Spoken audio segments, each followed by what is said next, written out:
আজকে যে গল্পটা পড়ে শোনাবো সেটির নাম হচ্ছে ঈগল পাখি এবং কাক।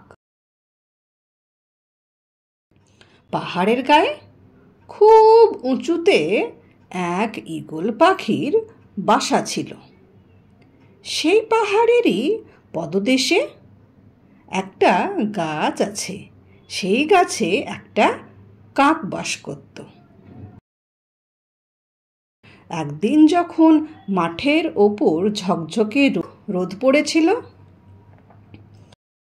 সেই রোদ্দুরে ভেড়ার পাল চড়ে বেড়াচ্ছিল।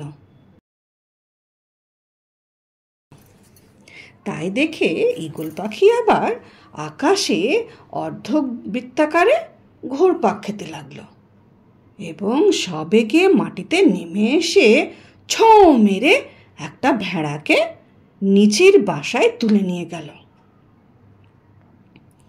কাক ভায়া তো গাছের ডালে বসে ঈগলের এই বীরত্ব দেখল, আর ও তো একদম অবাক হয়ে গেল। সে তখন নিজের মনে মনে ভাবতে লাগল, ঈগল যদি ওপর থেকে নিচে এসে এরকম অদ্ভুত কাজ করতে পারে, তাহলে আমিই বা কেন পারবো না? একবার চেষ্টা করে দেখলে হয় না? নিশ্চয়ই পারবো। ঈগলও তো একটা পাখি, সেও তো উড়ে এসে কি সুন্দর ছৌ মেরে একটা ভেড়ার বাচ্চাকে তুলে নিয়ে গেল। আমিও তো সে একই পাখি, কেন পারবো না? একবার আমি চেষ্টা করেই দেখি। যেই না বলা সেই হলো তার কাজ। ফলে একদিন সকালে কাক উড়তে উড়তে যত উঁচুতে উঠতে পারে উড়ে গেল। তারপর সবেগে নিচে নামতে গিয়ে ভেড়ার পালের ওপর না পড়ে সোজা মাটিতে মুখ থুবড়ে পড়ল।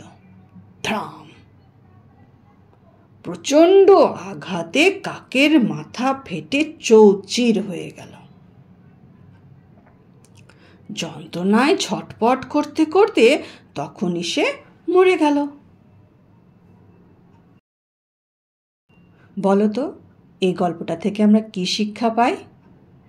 এই গল্পটা থেকে আমরা এটাই শিক্ষা পাই যে চোখ বুজে নকল করা বোকামি। চোখ বুজে কখনোই নকল করতে হয় না, তাই তো? ঈগল পাখি তো ভীষণই শক্তিশালী, আর কাক তো হচ্ছে একটা দুর্বল প্রাণী। ঈগল তো অনেক উঁচুতে একদম আকাশে উড়ে, কিন্তু কাক সে তো বেশি দূর উঠতেই পারে না, সে তো জাস্ট আমাদের বাড়ির হাইট অবধিই ওড়ে, সে গাছপালাতেই থাকে। তাহলে ওর শক্তি কেমন করে অত বেশি হবে? তাহলে এই গল্পটা থেকে আমরা এটাই শিক্ষা পাই যে চোখ বুজে কখনোই নকল করতে হয় না।